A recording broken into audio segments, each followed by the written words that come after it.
মালিক, এটা কি করলেন বলুন তো?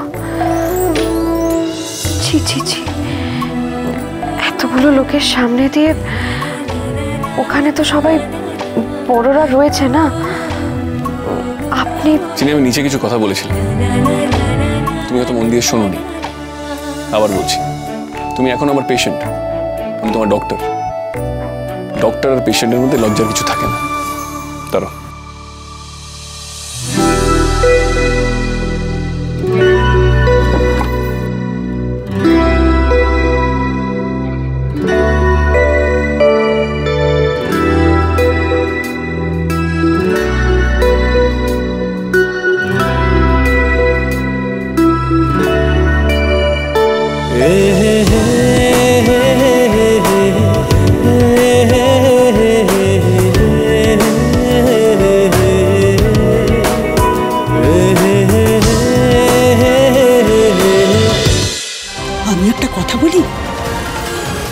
জানো তো ঠাকুরজি, এই কাজের মধ্যে একটা কাজ কিন্তু হয়েছে।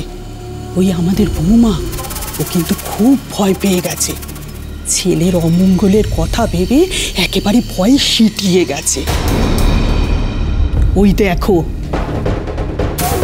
হ্যাঁ, এই ভয়টা ওর মধ্যে জিয়ে রাখতে হবে, তবেই চিনির প্রতি ওর পাগলামিটা বন্ধ হবে। বাড়িতে বিভীষণের সংখ্যা খুব বেড়েছে, ওদের এবার উচিত শিক্ষা দেওয়া উচিত। ছোট মালিক, এমন ভাবেই থাকবেন তো? আমার সব যন্ত্রণায়, আমার সব ব্যথায় এমন করে পাশে থাকবেন তো? হাতটা বিশ্রীভাবে পুড়ে গেছে। শোনো, তুমি হাত নিয়ে কোথাও যাবে না, এই ঘর থেকে বেরোনোর দরকার নেই। ও মা, তা বললে হয় নাকি? এখনো তো ওখানে স্ত্রী আচারের কিছুই হয়নি। সেগুলো না হলে তো। মানে তুমি স্ত্রী আচারের জন্য নিচে যাবে?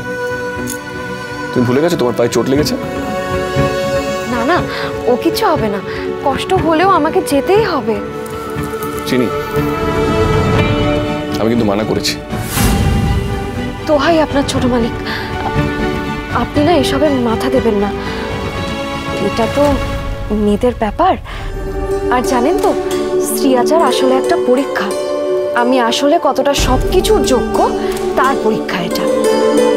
আর চিনি, চিনি কখনো কোনো পরীক্ষায় ভয় পায় না।